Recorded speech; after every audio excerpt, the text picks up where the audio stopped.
And with that, I want to say, hey, Robert, welcome to the Survival Podcast and the Bitcoin Breakout. Hey, glad to be here. Thanks for having me. We got a technical issue here. All right. So I wanted to start out for people that don't know who you are.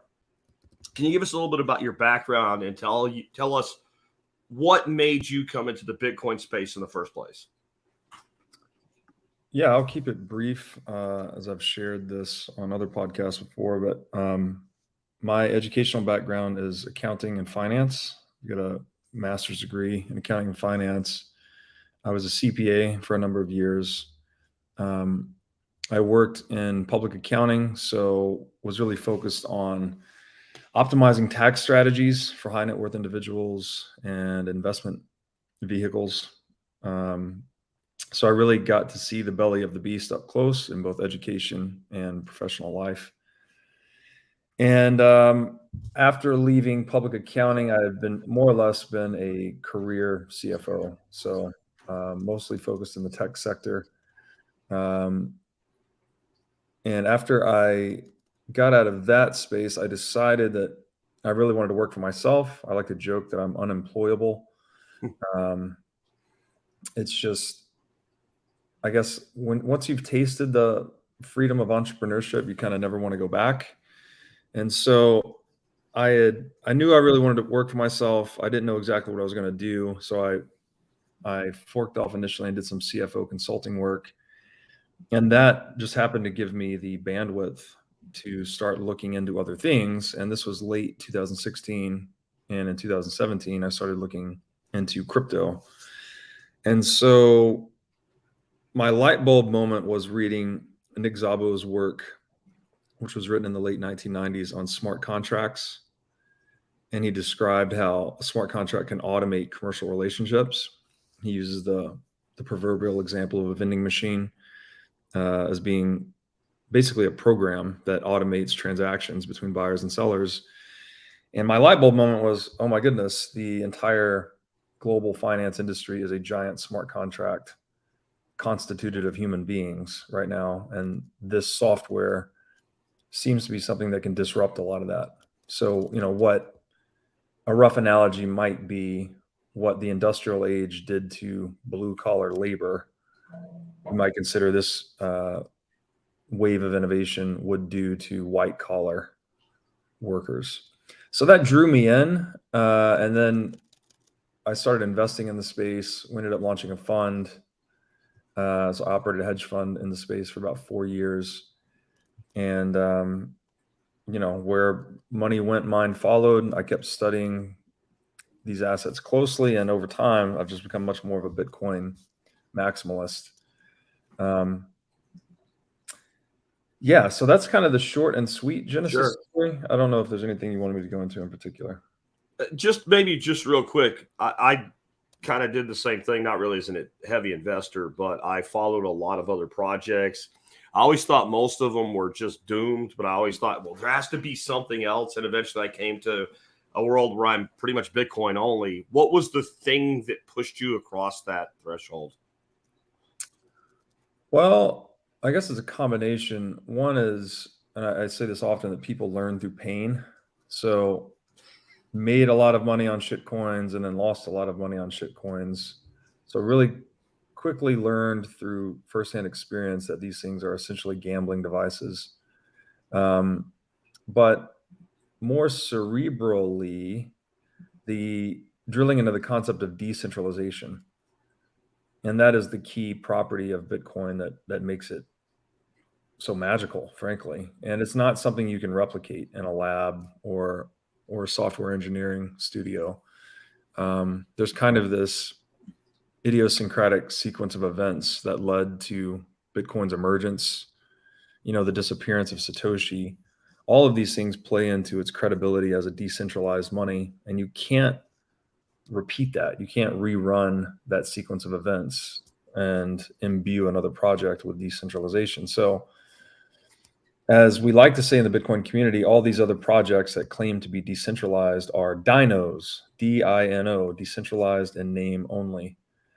And so I think that is the key there's other things we could talk about, but that alone should make the point that the magic of Bitcoin is that nobody can change the rules. No, when I say nobody, I mean no individual, no corporation, no institution, no government. No one can change the rule set, and that makes all the difference, right? It's essentially this unassailable level playing field for money, that we finally have a money that is equitable and just for all participants. It's not a pyramid scheme, unlike the current implementation of money we have in the world called fiat currency, where those at the top benefit at the expense of those at the bottom of the hierarchy. Bitcoin does not do that. Bitcoin is open source, right? Nothing is hidden. All the rules are symmetrical. They're applicable universally and evenly to all. And that is unlike any form of money we have ever had. The closest approximation, of course, would be gold. You could argue that gold is kind of an open source technology. We all knew, well, let's say it established its value through a long sequence of trading history, really. People just learning that you can't print gold. And the fact that it had certain chemical and physical properties that prevented it from being inflated or counterfeited made it the most superior money we ever had historically. Of course, the problem with that is gold is physical. So Bitcoin takes all the positive economic properties of gold and dematerializes gold effectively. So you get all of the benefits of gold without the shortcomings, which are related to the physicality of gold. So short answer would be decentralization. Yeah. Yeah. I've always thought with that, if there was a place for a cease and desist to be sent to where it could actually be followed, you're not decentralized.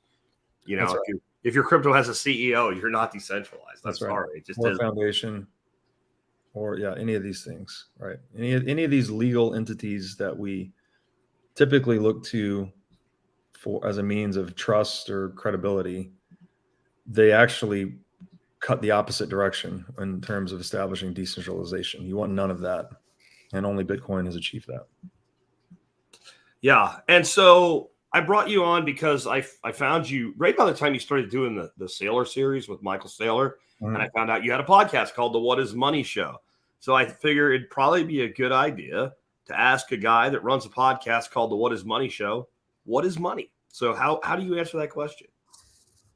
Yeah, it's a really tough question, actually.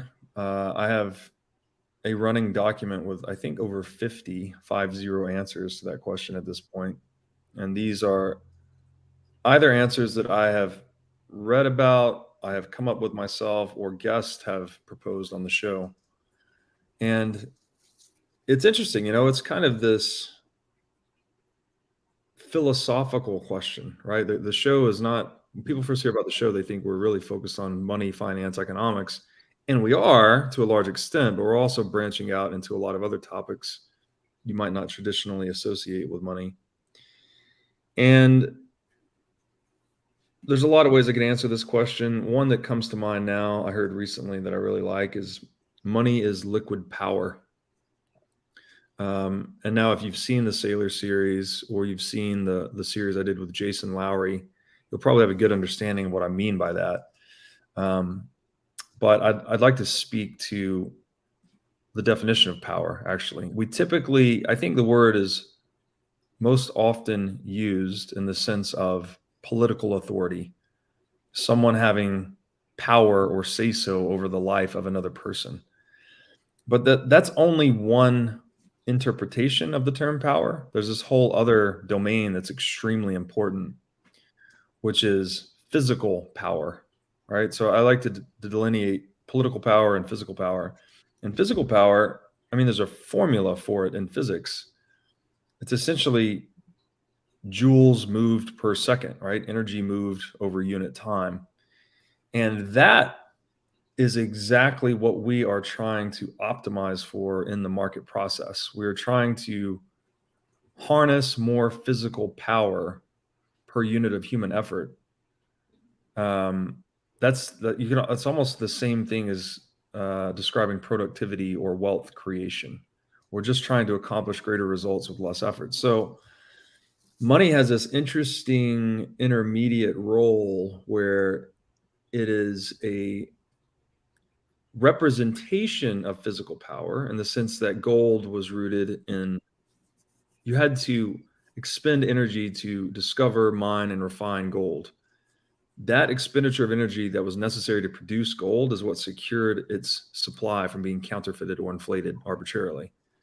So gold is rooted in physical power, but the possession of gold gives one great political power. Because now, if you know, this is the old Rothschild quote, he who has the gold makes the rules.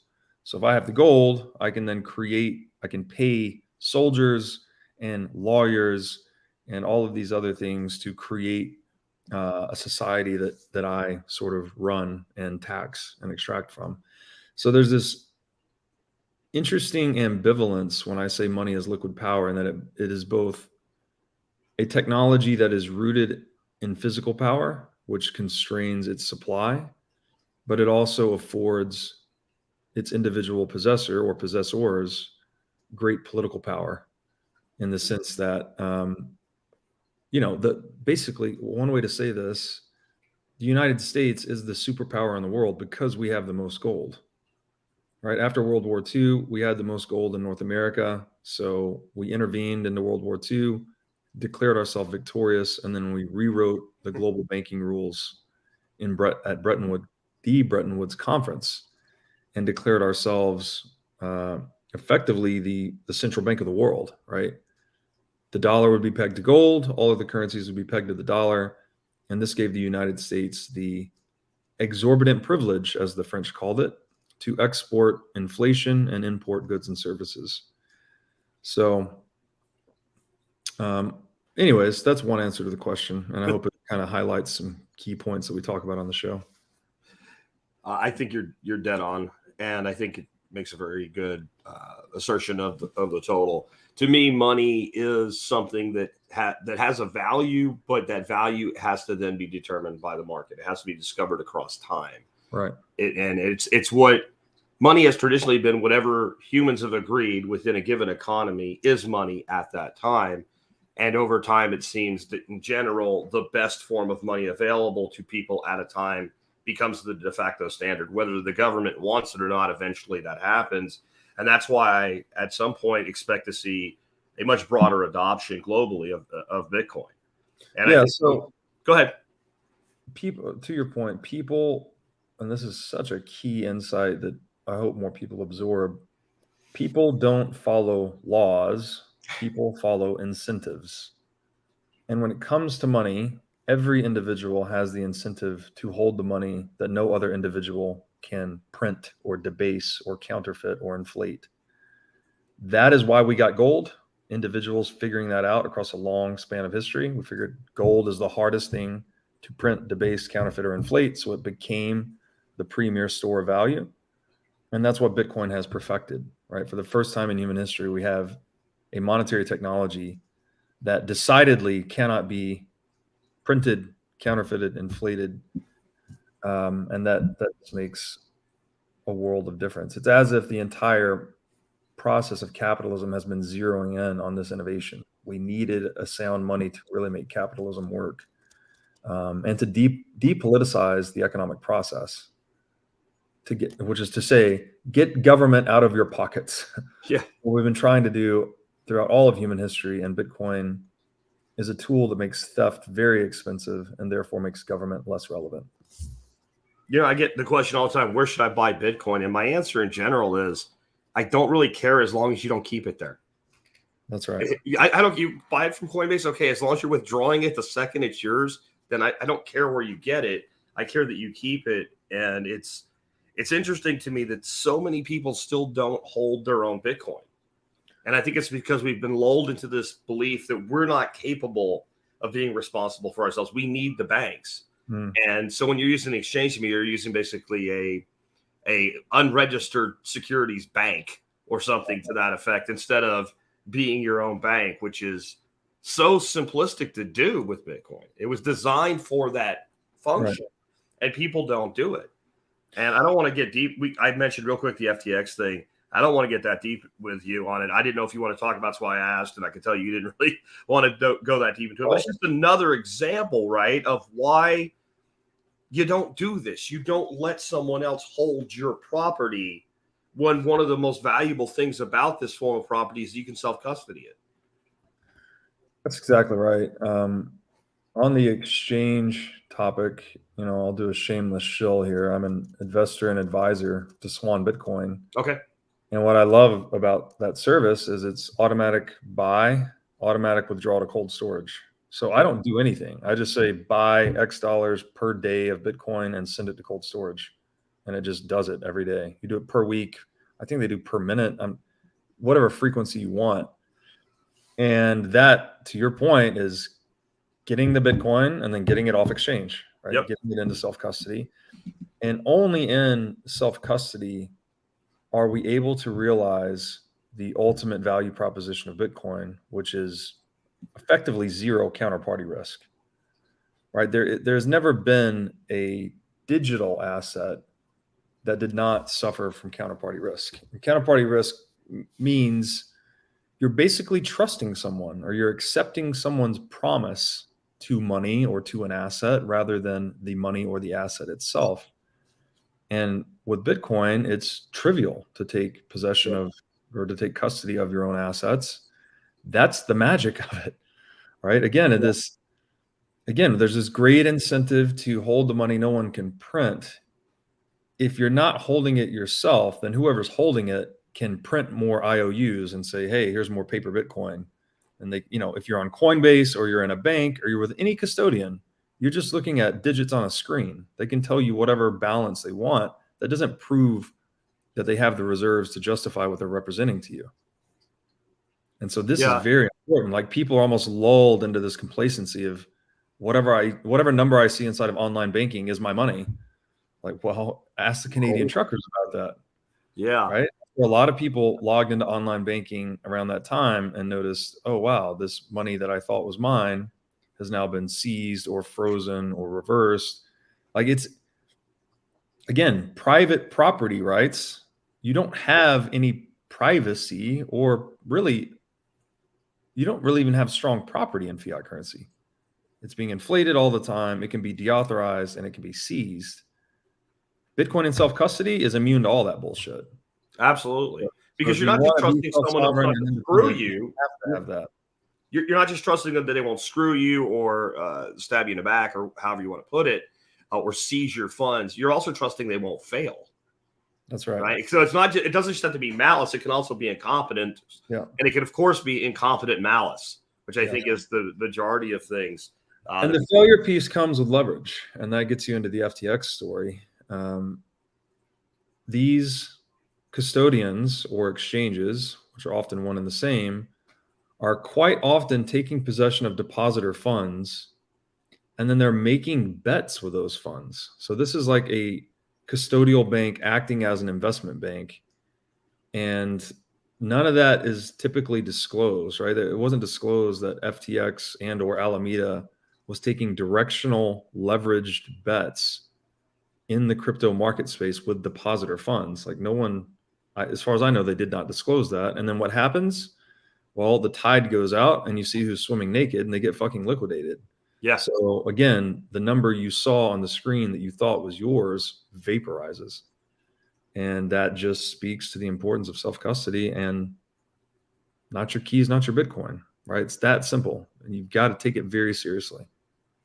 So two things that I heard on the Sailor series, and I've heard you say a lot since, is that Bitcoin is hope and that Bitcoin is freedom. Can you speak to that? Yeah, I wrote a piece actually titled Bitcoin is Hope. And I think hope, obviously, is kind of an ephemeral term, but it seems to be key to the motivation that moves us forward. It's almost like a source of positive emotion, gets you out of bed in the morning, right? You wake up to do something, right? You hope that your efforts will turn into the outcomes that you desired, right? There's always this speculative nature to all human action, that no matter what we do, we can never perfectly predict the result. But in a game like fiat currency, you're further debilitated because you can't play the game properly, right? You can't store the fruits of your labor effectively across time, so you can't build an economic base for yourself. And I think that inflation is really despair, right? It puts people on this hamster wheel of no matter what the fuck I do, I go to work, I work, maybe people work 2 jobs, right? Working 2 jobs and they can't get ahead because they're being victimized through fiat currency inflation. That's a good way to give someone a lot of despair and very little hope, and that no matter what actions they take, they cannot seem to translate them into positive outcomes for themselves. And when the game is rigged in that way, it's effectively hopeless. So, Bitcoin, just a game with rules that don't change and favor the individual, is therefore a source of hope, right? You can exit the fiat system that is causing you despair and hopelessness and move your life energy, your wealth, into a new game that those types of shenanigans can't happen. So that's the hope piece. And as far as freedom goes, another one of these ephemeral terms, but I really like to think of freedom in terms of optionality. Like, what options are available to individuals to deal with problems or to satisfy wants? And again, this kind of speaks to the entire game of economics itself, and that we're constantly trying to compete with one another and satisfy consumer wishes, better, faster, cheaper, to come up with good ideas, good tools, good inventions, and sell those into the marketplace. That gives consumers more options, almost by definition, right? If you think of the caveman that wants to go from New York to LA, well, what are his options? He can walk. Maybe he can ride a donkey or a dinosaur. I don't know. I guess cavemen weren't alive when dinosaurs were alive. So Yeah. call it a dinosaur. Some type of animal.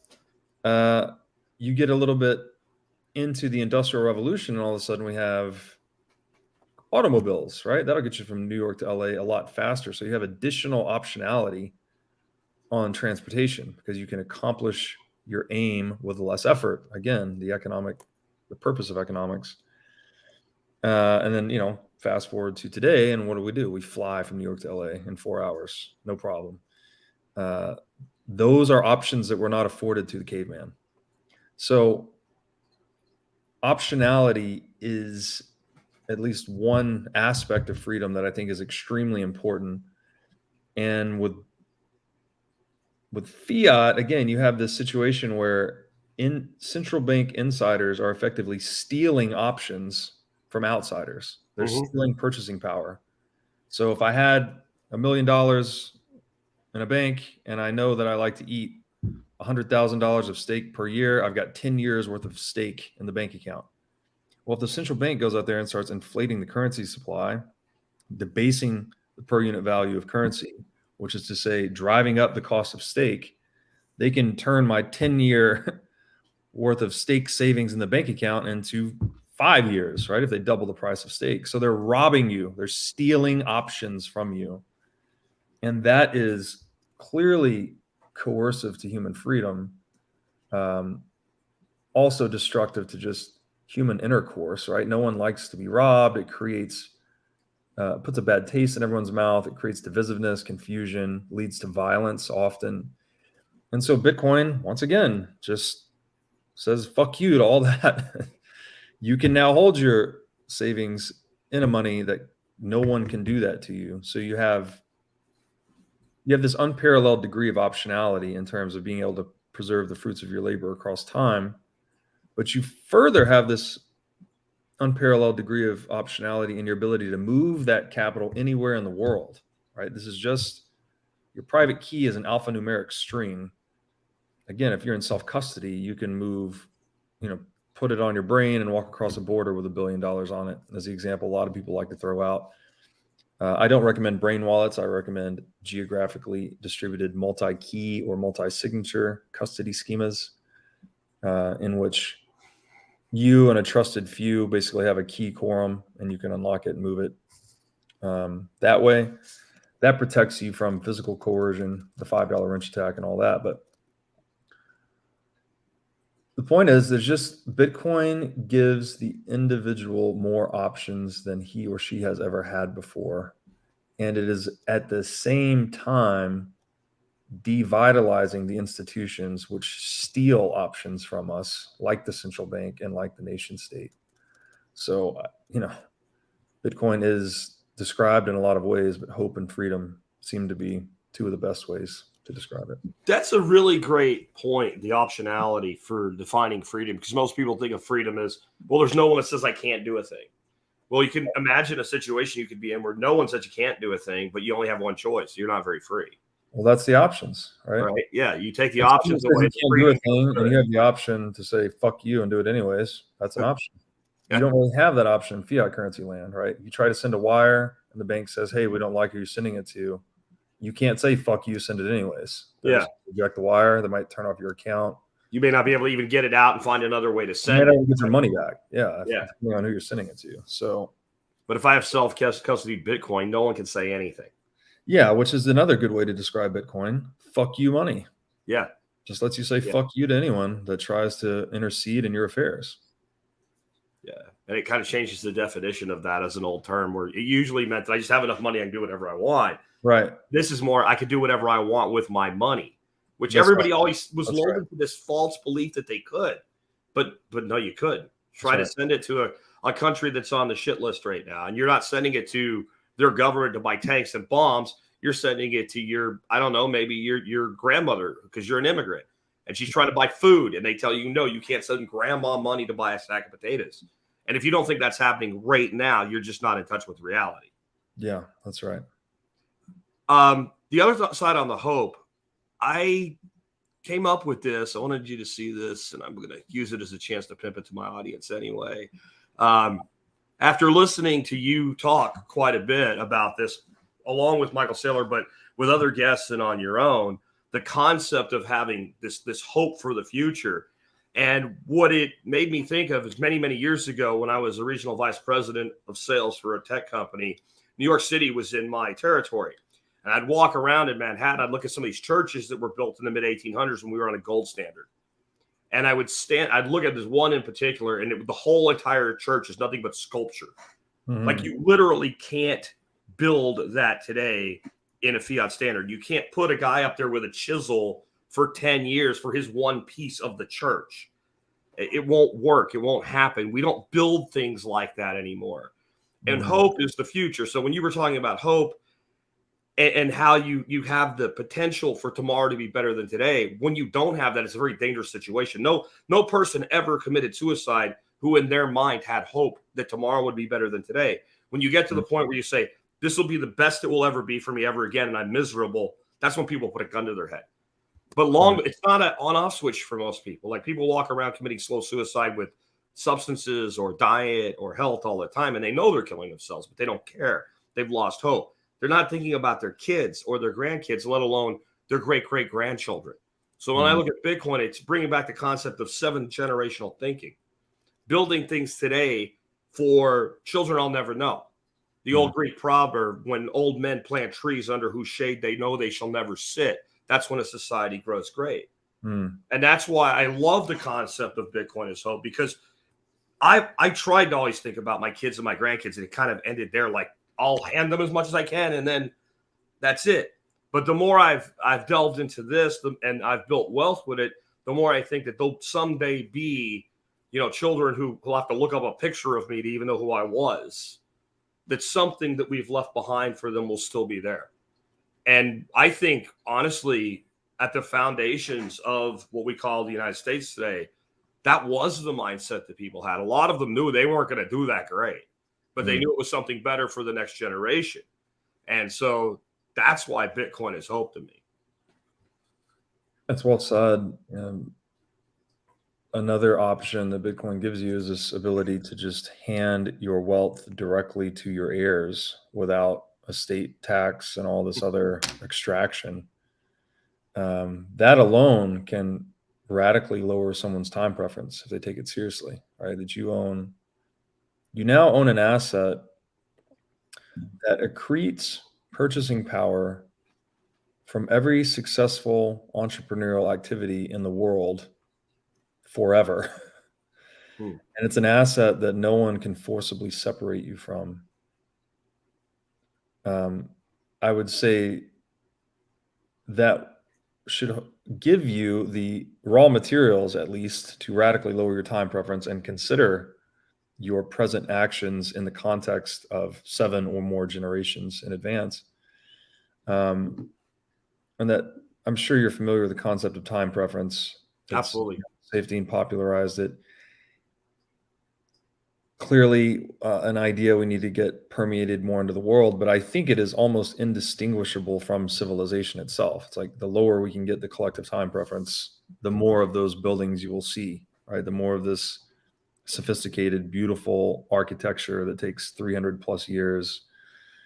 And it's not just for aesthetics and beauty. The longer we can engage in these roundabout production processes, the more advanced things we can create. Like if we're going to create spaceships and starships or whatever mega technological project, we have to have hard money. Like you have to have rock solid stability in the economic system to engage in a project that takes tens or even hundreds of years. And currently we just don't have that, right? We keep building our house on proverbial sand. And that's why civilizations keep collapsing and we keep drifting into this overly politicized reality. This is a key point too, that the hard money is actually rewarding productive roles or productive people. And often break this down into making versus taking. You may have heard me say this. There's only 2 roads to wealth in the world. You can either make it, right? You can actually get off your ass, do some work and create something of value, or you can trade with other people, right? This is the way to make money or make wealth. The other road is taking. You can just take whatever the makers created by force. And so we can't change human nature so long as there is an option and therefore an incentive to take other people's wealth. Someone will always do it. You can't get rid of that. But what we can do is engineer systems that cause taking to be very expensive, which is to say, make property very difficult, risky to violate effectively. And then what that does is it dissuades people from trying to engage in taking as a wealth acquisition strategy and leaves them with the only road to wealth acquisition as being making, right? The entrepreneurial path. So, and there's a great book, I've been talking about this a little bit, book's titled The Theory of Socialism and Capitalism by Hoppe. And he talks about once you institutionalize the violation of property or aggression against property, as he terms it, that people will start to shift into those roles, right? If you can make a living aggressing against other people's property, someone's going to do it. And this is obviously bad for the people that are being aggressed against, but it's also bad for the aggressor, because what's happening is the aggressor's skill set and personality starts to shift towards this political role that they are fulfilling to acquire wealth. So, deception, intrigue, bullshitting, all the typical skills you would associate with a politician. More people start to fill those roles, and more of their individual character development, the path of their individual character development, starts to go away from productive roles and towards political roles. So there's this, and when you understand that the debasing of money is an aggression against private property, that's all it is. This is the key connection, I think, between the corruption of money and the corruption of man. When we corrupt money, we're institutionalizing aggression against private property. You institutionalize aggression against private property, you're incentivizing people to adopt non-productive political roles as a means of making a living, frankly. And then they start to forget, right? It changes their personality. It changes their moral composition. It changes their character, that they become normalized in this political structure that they inhabit. They forget their productive skills, or they fail to learn them. And so over time, what happens is the more rapidly you debase the currency, the more rapidly you're aggressing against private property, the more extensively you're incentivizing people to adopt political roles rather than productive roles. And this destroys the moral composition of the world. It raises time preference and actually destroys civilization. When you're increasing the aggregate time preference, and time preference at the collective scale is indistinguishable from civilization, you are actually pouring like corrosive acid on the binding material, the connective tissue of civilization, and it starts to break down. And that's what's happening right now. That's why people are fucking crazy. That's why we're going through this woke nonsense and critical race theory, and, you know, no one knows their gender. Like, all of this stuff is connected, I think, to the debasing of currency. I completely agree. And I want it all. I want it now. And when that becomes what everybody is saying, it might have been a decent song, but probably not a good way to run a society. Want it all, want it now. And it's led to so many of the problems that we have. A lot of the things, if you look at the nutrition in our system and the food system, how much can I get for how little, how quick? Mm-hmm. And then look at the health of people as we've adopted that mindset. It's just declined over time. And I think one of the really amazing things to me about Bitcoin is it reveals the lies that exist within the financial system. Mm-hmm. And I think it's a thread that many people pull. They talk about the rabbit hole or whatever. And a lot of people kind of go into just that space. But a lot of other people start asking a lot of other questions once they realize that, well, wait a minute, if I was lied to about how money works, right, if I was lied to about what money is, if I went through 13 years of state mandated education, then maybe 4 years of university, and money is this most dominating thing in my life, and no one ever even told me what it was, then maybe people have been dishonest with me about other things.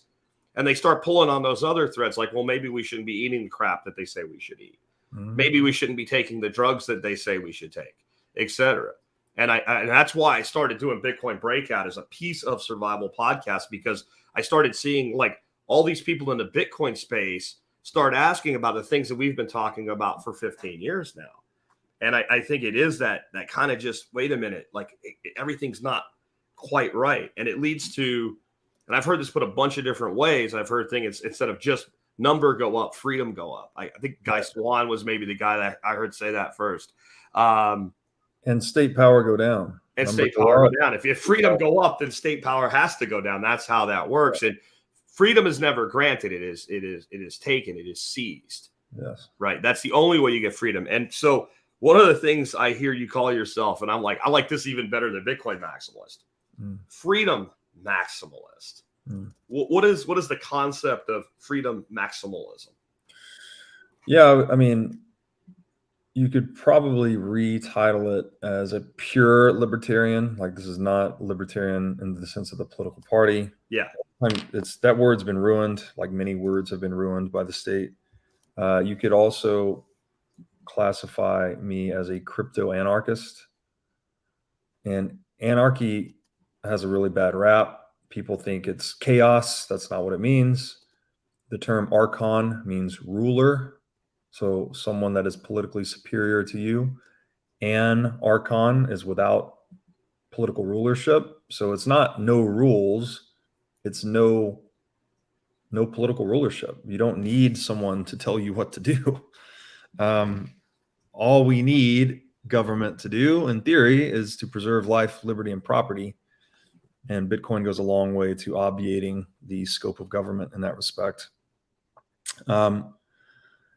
Yeah, I mean, the lie thing is interesting. We're getting into Bitcoin is very much like being unplugged from the matrix in that way, that once you realize the most desired asset in the world, which is the US dollar today, is the biggest pyramid scheme in human history, it really causes you to have kind of a rude awakening. It's like, well, that doesn't make sense. Why would everyone want to hold this token that they're getting scammed unbelievably, right? People have never been stolen from to this extent for this long through this instrument. So that, I mean, really gives you a lot of dissonance initially. And then when you start to see through that illusion, to your point, what other illusions are you captivated by, right? The food, the drugs, the education, the entertainment. And herein lies the Bitcoin rabbit hole, as you just kind of have your worldview shattered, and then you're left to start taking responsibility for yourself and picking up the pieces and figuring out what is true on your own terms. And fortunately, we have a great community that's been going through this experience, this journey.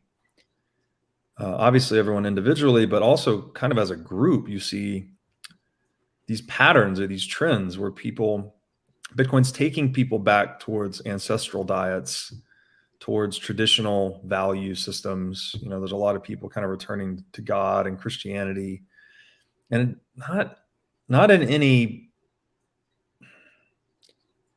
It sounds a little cultish, but it's not like people are going back and saying, "Oh my God, I found Bitcoin and then I found Jesus." It's more like examining the importance of religion and its impact on obviously history, but also the software that we run, this cognitive software that we run.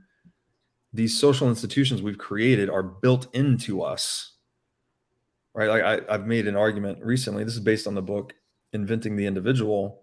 There's a strong argument to be made that Jesus Christ contributed to the invention of the individual as a socioeconomic unit, which underpins private property rights, which got us into the Industrial Revolution, Wall Street, FANG stocks, and Bitcoin, right? Like you can't get there without these normative structures, let's say, that often come from religion. So it's not so easy to disentangle. It's not just, oh, do you believe in the guy in the sky or not? It's not even a guy in the sky if you get really deep into the Neoplatonic origin of God. So anyways, I've gone a bit astray there, but it's fascinating. It's fascinating to see people engaging with Bitcoin and then it having such a transformative impact on their lives, unique to each individual, but common. There's common themes, right? That people are just returning to ancient ways in a lot of ways. And yeah, you know, fiat, the whole premise of fiat is a deception. It's a lie. This idea of, this is how we raise our kids, by the way, right? Do this because I said so. And if you don't do it, there's going to be a punishment. Well, that is necessary with children that have not developed adult rationality and reason, right? You do that with the aim of cultivating them into an adult, that you don't have to do that to them anymore. But when it comes to adult on adult relations, this do this because I said so or I'll hurt you thing does not fucking work. It's bullshit. It's a scam, right? Are you an adult? Well, then you can decide for yourself. You don't need someone to tell you what to do. And so the very premise of fiat is a lie, right? You don't need someone to tell you what to do. And so the truth of that ultimately, I think, is everyone owns themselves. Everyone has the exclusive power to control their own body, right? That's how only I can move my hands and my face. I have that exclusive power. You have that exclusive power. We all, each and every one of us, have this exclusive power. That's the truth. So why don't we honor the truth and build a socioeconomic system that reveres that truth, which is to say maximally honors life, liberty, and property. That's what the intention of government is set out to be. If you go and read what the founding fathers wrote, right, they're largely Christian inspired. They were trying to create a decentralized government that governed as little as possible. And we did it sort of okay in the US for a little while, and now we're going towards this complete centralized shit show, thanks to the implementation of the Federal Reserve in 1913. So hopefully Bitcoin is just an extension of that vision of the founding fathers. We just need to leave people alone. Everyone mind their own business. And if we want to interact, let's interact on a purely consensual basis. Yeah, I have said I believe that had there not been slavery as a divisive issue at the time of the revolution, that the Declaration of Independence would have said life, liberty, and property. But given it was such a tenuous issue between the northern and southern colonies, it's like, that could be contentious. So we'll go with pursuit of happiness. Right. Yeah. Because I've heard some arguments about that term happiness having some deeper Christian meaning in it, but I'm with you. We 1215 Magna Carta, life, liberty, inviolable property. That's what every fucking constitutional document should say, because that's all you need.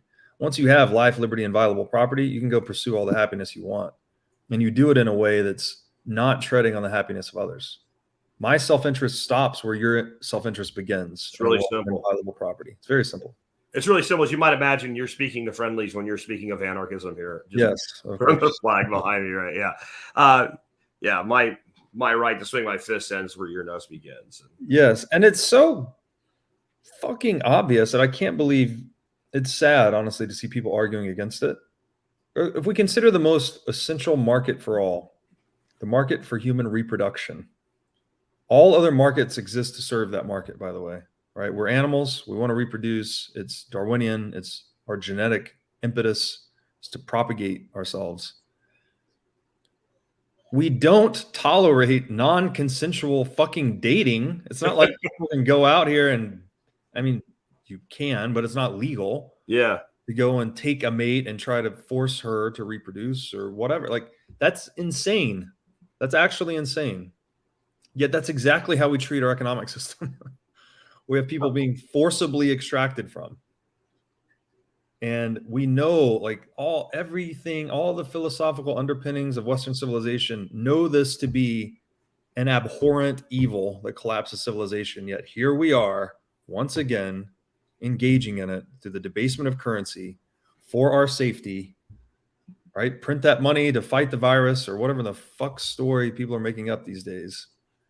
And due to the generalized ignorance of economics and money, they get away with it. You print $46,000 per U.S. household. You send each U.S. household $3,000 checks. They're happy because they got a check in the mail. You've fleeced them for the other $43,000 via inflation. Rinse and repeat. So, I hope that this type of dialogue that we're engaging in is helpful in reducing that ignorance over time and hopefully eventually collapsing the scam that is statism. It's definitely an awakening that's happening. I think one of the problems is people get fully as awake as possible, I guess, to it at this present moment. And then like somebody else starts to wake up and they beat the hell out of that person for not being all the way awake, not remembering that it took them kind of like a sleep stage, like coming back around to reality. Because there's a word for all this and why people make this deal with the devil, basically. And it's domestication. Mm-hmm. Yes. Go try to do to a wild animal and the same species, one that's been domesticated, what you do to the domesticated animal, the wild animal will kill you. Right. Go try to milk a bison cow out at Yellowstone that actually has tolerated people getting close to them. You're going to get gored. It's not going to happen. And so people have become passive. And I, kind of encourage people, go feral, be what you really are. That doesn't mean we start running around hurling rocks at each other because we're a cooperative species as it is. Yeah. War was not that common prior to what we call civilization today because war meant you had to go fight it or your kid had to fight it. And it was very costly in blood and treasure. And when we could outsource violence, right?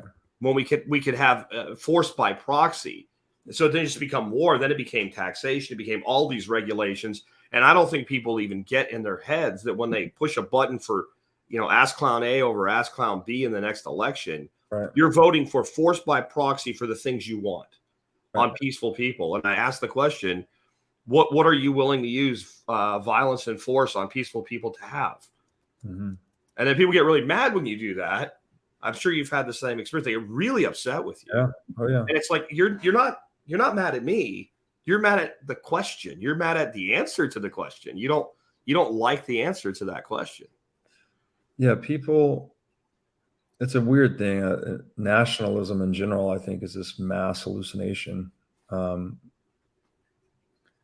People get they get their identity very wrapped up in these lies. And then once you say something that perhaps throws some light on the lie, or maybe shows some chinks in the armor of the argument, or starts to crack it in any way, they rise to defend themselves because it's been integrated into their identity. I've seen this with a lot of older people, a lot of older rich people. I mean, thinking like my rich aunt that thinks the US dollar is like, oh, it's this thing that makes us great and you can't talk bad about it. Otherwise you're going against God. Almost like she very much deifies the nation state, like the United States, right? She thinks that,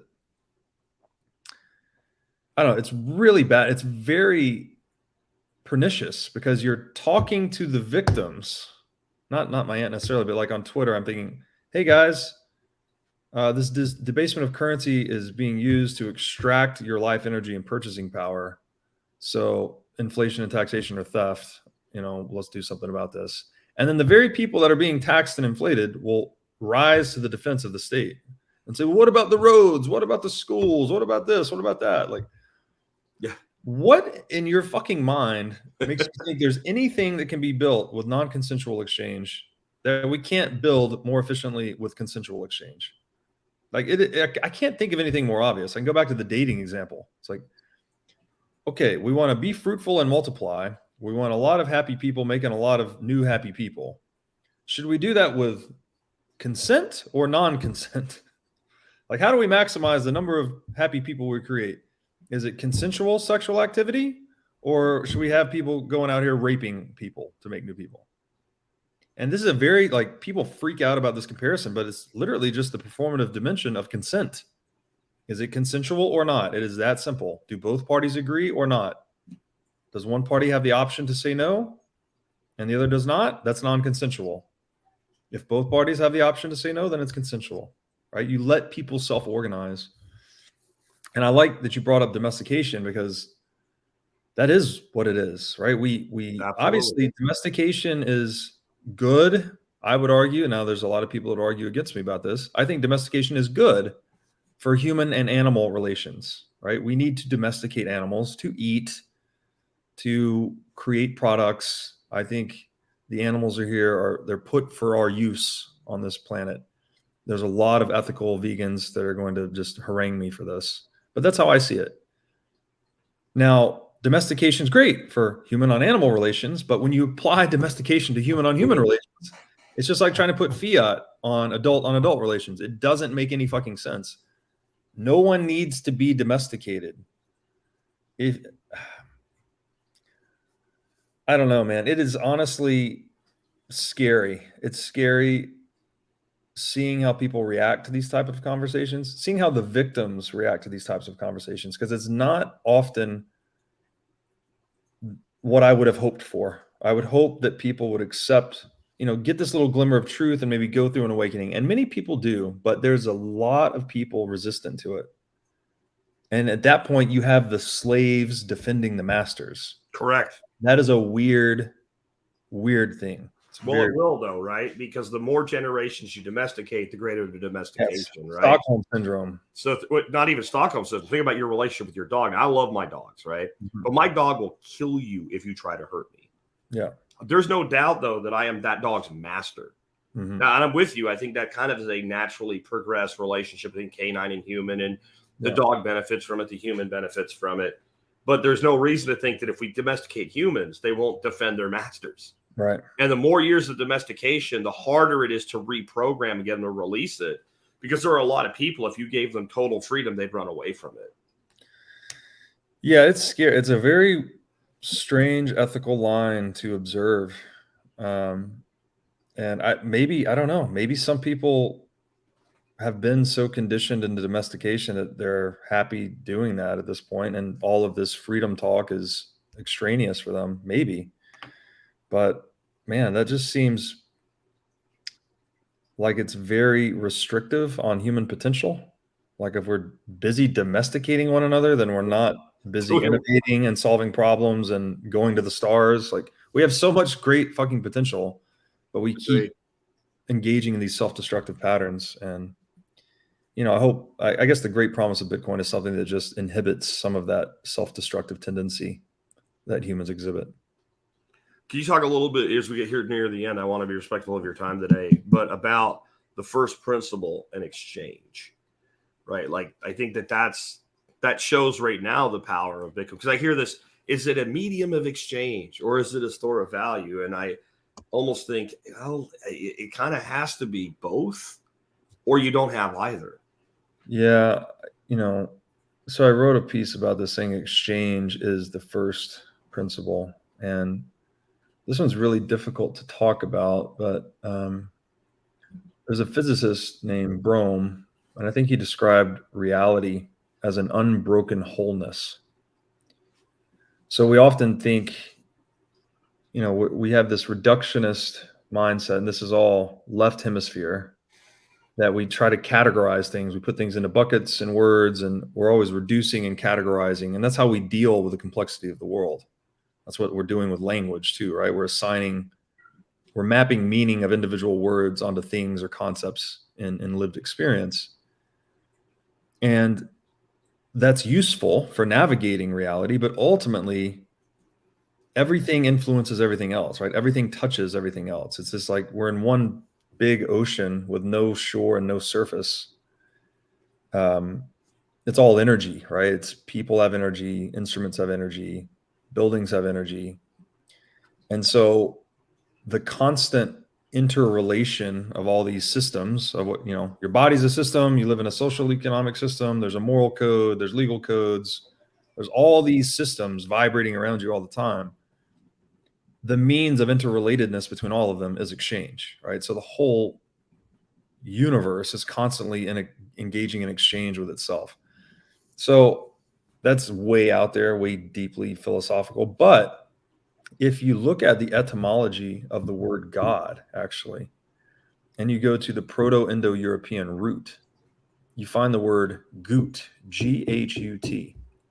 And if you look into the definitions of this word, I think it has 4 definitions, 2 of which are to return and to barter or exchange. So God is, and again, etymology is so interesting because language is open source software, right? It's not like there was a government that decreed the meaning of this word and it went on across time. I mean, maybe there's some edge cases, but if you really get into etymology, it's like walking backwards through the developmental pathway of this open source software we call language. So when you get deep into etymology, you find these meanings that were emergent, right? They were market determined, not government decreed. So you find like the real meaning of the word. And I find that almost overwhelmingly fascinating that the word God is rooted in gut, which is rooted in exchange. And again, it was to barter or exchange. So it implies consent, right? There is no such thing as non-consensual barter. By the way, that's called theft. So this idea of free exchange being intrinsic to the biggest, most mysterious word of all, again, etymologically determined, is so fucking fascinating to me. And I think ultimately, if you just honor that, it's like, again, creating a system that honors what we observe in reality. We observe free exchange occurring everywhere. Why don't we just embed that into our socioeconomic structure? And that maximizes wealth creation, human freedom, human flourishing. The alternative is, well, we observe animals killing one another in nature. Why don't we just do that, right? We can be animals. We can do that. We've already done that. We can go back to being cave people. If that's how we want to live our lives, then let's just do that. Let's just all kill each other and rape and pillage and destroy and murder and live hand to mouth. That's easy. That's the natural state. Or we can take this inheritance of all this thinking and philosophy and economic experimentation, political experimentation we've seen across history and try and create something better, right? Become civilized, transcend our animality, evolve. And we've made great strides to this effect, as we're proving by being on this digital, show, right? This innovation occurred because of freedom and strong property rights and the innovation that those things afford. we could also continue on that process. It's the harder path. It's the more sophisticated path. But man, it sure seems to be better, right? This seems to be better to me than living like an animal. And that's all we're trying to share with people here. It's like, which way do you want to go, man? Back to the fucking prairie or to the bright, shining city on the hill, civilization, whatever that is. So, yeah, just mind your own business and let people exchange freely and self-organize, and you get the best outcomes. And thank God for that. Imagine if we didn't get the best outcomes letting people self-organize. What if it was economically efficient to coerce people? We'd really be fucked because you'd have this moral conundrum like, well, do I coerce them and eat, or do I not coerce them and become an animal? Like, thank God it's structured this way. Yeah. That if Yeah. we You know, you were talking about earlier how they start. The richer we are. You know, you're saying earlier about like the whole who will build the roads and schools argument where they start defending the state. And my response to that is always, so tell me about a time you had to go interact with the state, like the DMV or any institutional level where you had to go talk to government employees to get something done that you were excited about doing it.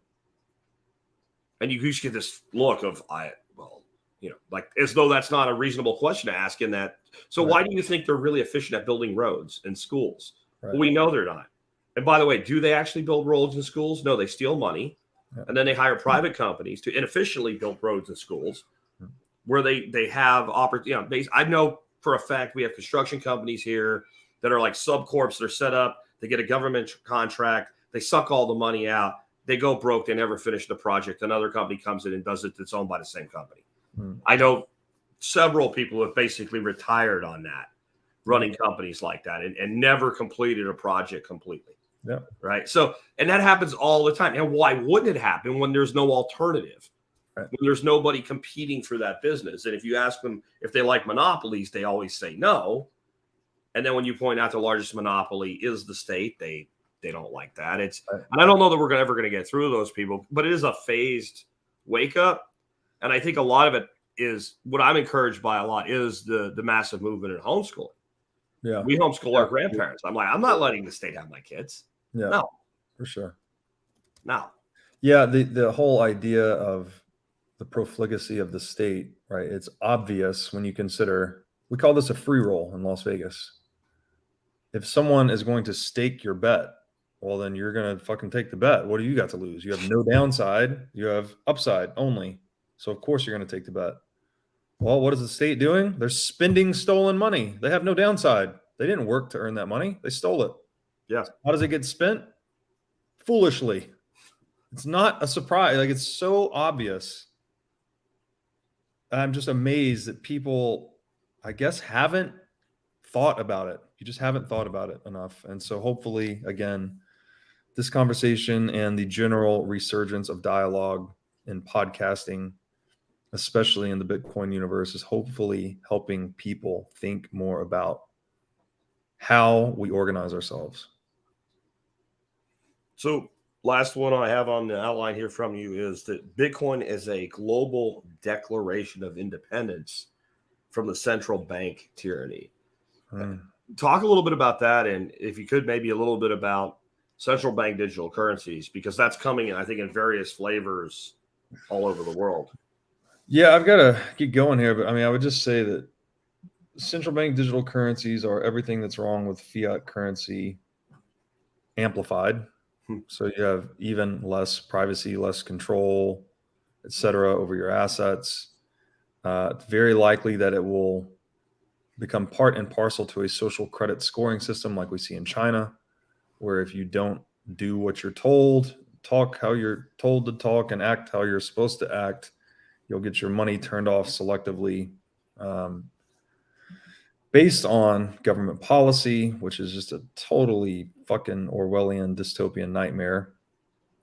And Bitcoin is a declaration of independence from all that bullshit. So if you don't want to live in the modern Orwellian slave complex, then you can hold freedom money, which is Bitcoin, and do as you please. And I said, I respect your time and get you out an hour was about where we are from the scheduled time anyway. You rolled a little early. But get a good plug in for the work that you're doing right now, Robert. Tell people how they can learn more about it. And for those in the video, I've got your podcast website up on the screen. Yeah, podcast website is whatismoneypodcast.com. It's got links to all the socials there. My biggest social media platform is Twitter. I'm at Breedlove22. That's BREEDLOVE 22. Shoot me a DM. I'm very passionate, obviously, about all this, and happy to be participating in what I consider to be my life's work, and hopefully helping push the world in the right direction. So, anyone else that's out there is trying to do something similar, feel free to reach out. Well, and I really appreciate you taking the time to be on the show with us today, Robert. I will have links to your everything you sent me, all your social media sites, your podcast website, etc. I also have links in the show notes today to the Sailor Series book that you guys put together. I remember listening to that and going, this needs to be a book too, along with a few other things. And that will turn up about 1 hour after we sign off of the live feed. Thank you for being with us today, man. Thanks, man. This is great fun. Thanks for having me.